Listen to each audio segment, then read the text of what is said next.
السلام علیکم ناظرین، آج کی ویڈیو ڈینگی وائرس پر ہے۔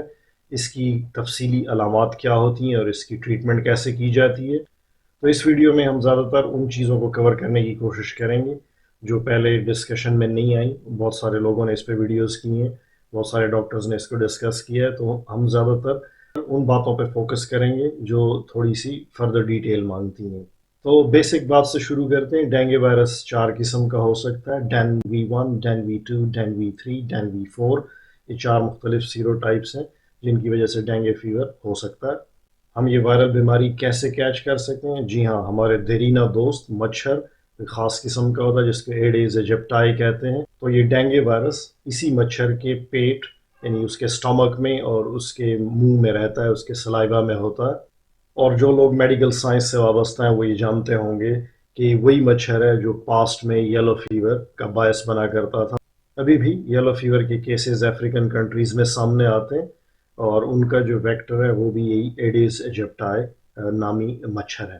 تو مائکرو بایولوجی میں اور کلینکل سائنسز میں، پیتھولوجی میں بھی ہم جب بھی کسی ایسی ڈیزیز کو پڑھتے ہیں تو ان کا انکیوبیشن پیریڈ یہ بہت ایک اہم ڈسکشن ہوتی ہے۔ تو اس بیماری کا جو انکیوبیشن پیریڈ ہے وہ 3 سے 14 دن ہے۔ تو جب آپ کے جسم میں مچھر کے ذریعے یہ وائرس پہنچ جاتا ہے تو اسے 3 سے لے کر 14 دن تک لگتے ہیں علامات پیدا کرنے میں، اور اسی کو انکیوبیشن پیریڈ بولا جاتا ہے۔ بیسیکلی 3 سے 14 دن کے بیچ میں آپ کے اندر علامات آتی ہیں۔ فار ایگزامپل آپ کو ڈے 0 پہ مچھر نے کاٹا تو ہو سکتا ہے آپ کے اندر تیسرے دن علامات آنا شروع ہو جائیں، یا تیسرے سے لے کر 14ویں دن تک کسی بھی دن سے آپ کو علامات شروع ہو جائیں، اس کا یہ مطلب ہوتا ہے۔ اور زیادہ تر یہ دیکھا گیا کہ چوتھے سے لے کر 7ویں دن تک یہ علامات بہت سارے پیشنٹس میں شروع ہو جاتی ہیں۔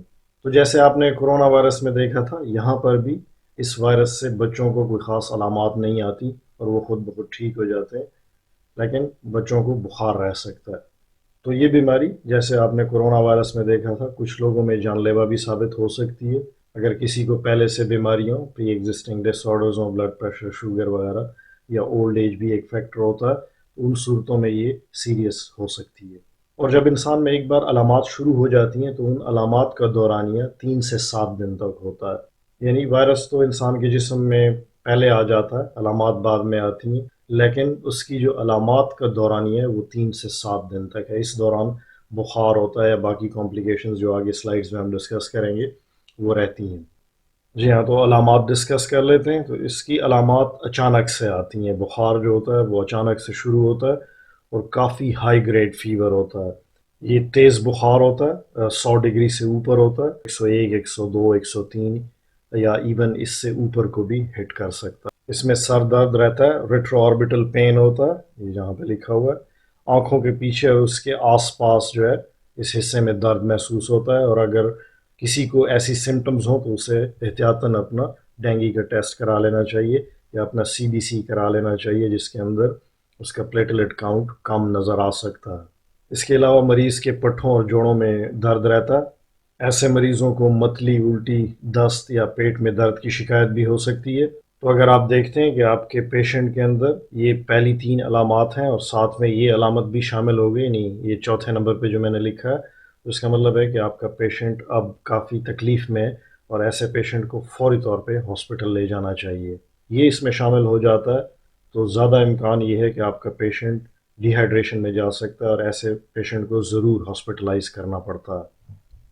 کچھ مزید علامات ڈسکس کر لیتے ہیں۔ لمف نوڈز کے سائز میں اضافہ جس کو لمف ایڈینوپیتھی کہتے ہیں، جگر کے سائز کا بڑھنا جس کو ہیپیٹومیگالی کہتے ہیں۔ تو یہ لمف نوڈز ہماری بغلوں میں اور ہمارے گروئن ایریا میں ہوتے ہیں۔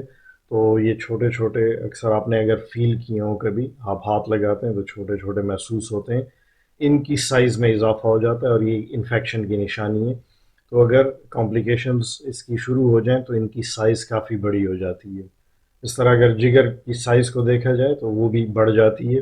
اس کے علاوہ جسم پر ایک خاص قسم کا ریش بھی نمودار ہو سکتا ہے جس کو میکیولو پیپولر ریش کہتے ہیں، اور یہ 50% مریضوں کے اندر دیکھا جا سکتا ہے۔ اور ایک خاص بات آپ کو بتاؤں کہ یہ ریش عموماً ان پیشنٹس میں زیادہ نکلتا ہے جن کو پہلی بار ڈینگی ہو رہا ہو، لیکن اگر ریش نہیں نکلا تو 50% چانسز یہ ہیں کہ آپ کو انفیکشن دوسری یا تیسری بار ہو رہا ہے۔ تو پہلے فیور ہوتا ہے اور فیور کے دوسرے سے چوتھے دن تک اس دوران اکثر یہ ریش دیکھا جا سکتا ہے۔ ضروری نہیں ہے کہ تمام پیشنٹس میں ہو، لیکن اس کو ایک خاص علامت مانا جاتا ہے۔ کبھی کبھار کھانسی آتی ہے، ناک کا بند ہونا، گلے میں درد رہنا، یہ بھی اس کی علامات میں دیکھا گیا ہے۔ اور سب سے جو خطرناک علامت ہے ان میں پلیٹلیٹ کاؤنٹ کا کم ہونا، اس کے علاوہ خون کے سفید خلیوں میں کمی کا واقع ہونا، یا پھر جو ہمارے جگر کے انزائم ہیں ALT AST وغیرہ، ان انزائمز کا بڑھنا بھی اس کی علامات میں شامل ہے۔ تو جی ہاں، اب دیکھتے ہیں کن لوگوں میں ڈینگی خطرناک ثابت ہو سکتا ہے، اور یہ بہت اہم ڈسکشن ہے۔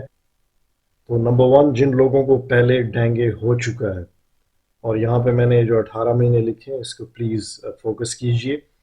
ایسا ہونے کے چانسز اس وقت ہوتے ہیں جب کسی مریض کو پچھلے 18 مہینے میں ڈینگی پہلے سے ہو چکا ہو۔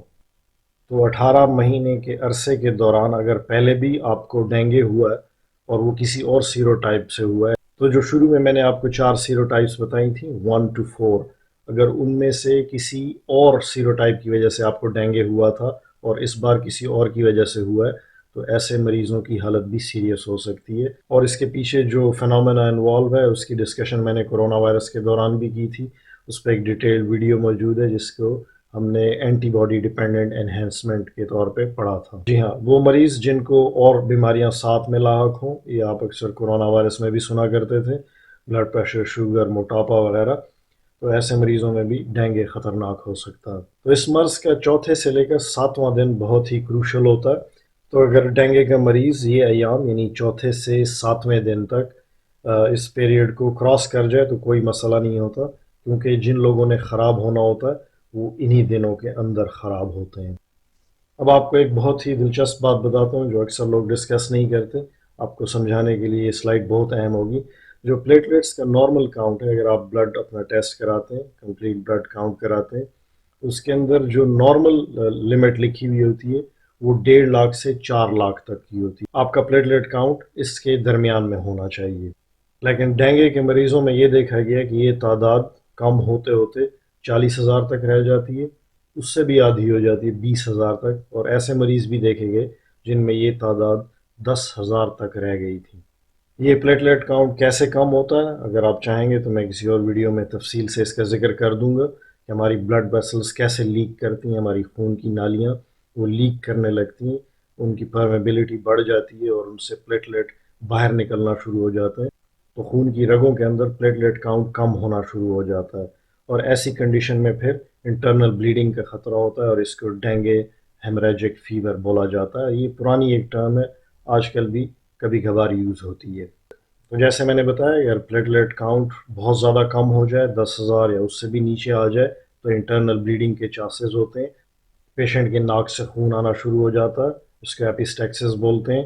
پاخانے میں خون آ سکتا ہے جس کو میلینا کہتے ہیں، بلیک ٹیری سٹولز ہوتے ہیں، بلیک کلر کا سٹول پاس ہوتا ہے۔ اس کے علاوہ فیمیلز میں ہیوی مینسٹرل بلیڈنگ ہوتی ہے، ان کی ماہواری کی جو فلو ہے وہ بہت زیادہ تیز ہو جاتی ہے، بہت زیادہ بلڈ لاس ہوتا ہے ان کو۔ تو ڈینگی ہیمریجک فیور بھی اس کو اسی لیے کہتے ہیں، ہیمریجک مینز بلیڈنگ، تو ایسی بلیڈنگ جو ڈینگی کی وجہ سے ہو، ساتھ میں بخار بھی ہو۔ تو اب دیکھتے ہیں کہ ایسے مریضوں کی ریکوری کیسے ہوتی ہے۔ تو زیادہ تر مریض بغیر کمپلیکیشنز کے خود بخود ریکور ہو جاتے ہیں۔ اس سٹیج پر بھی، یعنی جب وہ ریکور ہوتے ہیں تو ایک بار پھر ان کو ریش نکل سکتا ہے، یہ بھی مریضوں میں دیکھا گیا، اور اس بات کی علامت ہوتی ہے کہ اب یہ مریض ریکور ہو رہا ہے، یعنی پہلا ریش گزر چکا، وہ ٹھیک ہو گیا، اب دوسرا ریش نکلا، اور یہ اس کی علامت ہوتی ہے کہ اب وہ ریکور کر رہا ہے۔ لیکن ایسا ریش پروریٹک ہوتا ہے، یعنی اس کے اندر خارش بھی ہوتی ہے، جبکہ پہلے ریش کے اندر خارش زیادہ محسوس نہیں ہوتی۔ اور یہ ریکوری والا جو ریش ہے یہ عموماً 1 سے لے کر 5 دن تک رہتا ہے۔ پلیٹلیٹس واپس بڑھنا شروع ہو جاتے ہیں، یعنی یہ جو آپ نے پیٹرن دیکھا تھا یہ ریورس ہو جاتا ہے، یوں اوپر کی طرف جانے لگتے ہیں۔ اور ڈینگی کے مریضوں کو 1 سے 1.5 ماہ تک شدید کمزوری کا سامنا رہتا ہے، وہ کلیئرلی محسوس کرتے ہیں کہ ان کے جسم میں بہت زیادہ کمزوری ہے، جو کہ اچھی غذا لینے سے آہستہ آہستہ بہتر ہونے لگتی ہے۔ اس پہ اگر مزید آپ کے ذہن میں کوئی سوالات ہیں تو آگے آنے والی ویڈیوز میں ہم ڈسکس کر سکتے ہیں۔ تو جہاں تک اس بیماری کے علاج کا سوال ہے تو یہ گھر پہ اکثر ممکن ہوتا، آپ مریض کے اندر پانی اور نمکیات کی کمی نہ ہونے دیں، وہ بالکل ٹھیک رہے گا، وہ سیریس نہیں ہوگا۔ لیکن اگر اس کے اندر سیریس علامات آتی ہیں جیسے کہ آج ذکر ہوئی، تو پھر آپ نے ان کو ہاسپٹلائز کرنا ہے۔ اگر آپ یہ دیکھتے ہیں کہ آپ کے مریض میں ڈی ہائیڈریشن کی علامات ہیں تو ان کو آپ نارمل سیلائن کا ڈرپ یا انفیوژن پاس کر سکتے ہیں، کیونکہ اگر ایسے مریض کو آپ نے ری ہائیڈریٹ نہ کیا اس کا شاک میں جانے کا اندیشہ ہے، جس کو ڈینگے شاک سنڈروم کہتے ہیں۔ اس میں ملٹی آرگن فیلئر ہو سکتا ہے، مریض کا جگر فیل ہو سکتا ہے، اس کے گردے فیل ہو سکتے ہیں اور پیشنٹ کی ڈیتھ ہو سکتی ہے۔ چونکہ بخار بہت زیادہ ہوتا ہے تو ایسے مریض کو بخار اتارنے کے لیے دوائی ضروری ہوتی ہے، لیکن آپ نے احتیاط یہ کرنی ہے، آپ جانتے بھی ہوں گے اب تک، کہ ایسے مریض کو صرف اور صرف پیراسیٹامول دیتے ہیں۔ اس کے علاوہ بخار اور درد کم کرنے والی جتنی بھی دوائیں ہیں وہ ہرگز منع ہے۔ ایسپرین آپ نہیں دے سکتے، میفینیمک ایسڈ، ڈائکلوفینیک، یہ سب آپ نہیں دے سکتے۔ اس کی کیا وجہ ہے؟ کیونکہ یہ سارے کے سارے پلیٹلیٹس کی جو فزیولوجی ہے، فنکشنز ہیں، ان کو متاثر کرتے ہیں اور اس کی وجہ سے بلیڈنگ کے چانسز مزید بڑھ سکتے ہیں۔ ایسا مریض جس کو اور بہت ساری ہیلتھ کنڈیشنز ہوں، پہلے سے کئی بیماریاں ہوں، اس کو ڈینگے ہو جائے، اس پہ خصوصی نگاہ رکھنی، اور ایسے مریضوں کو اکثر پلیٹلیٹس بھی لگانے پڑ جاتے ہیں، پلیٹلیٹس ان کو انفیوز کیے جاتے ہیں ہاسپٹل کے اندر۔ تو ان دنوں میں ایک اور احتیاط بھی آپ نے کرنی ہے کہ پانی کو اپنے گھروں کے اندر کہیں پہ اکٹھا نہیں ہونے دینا۔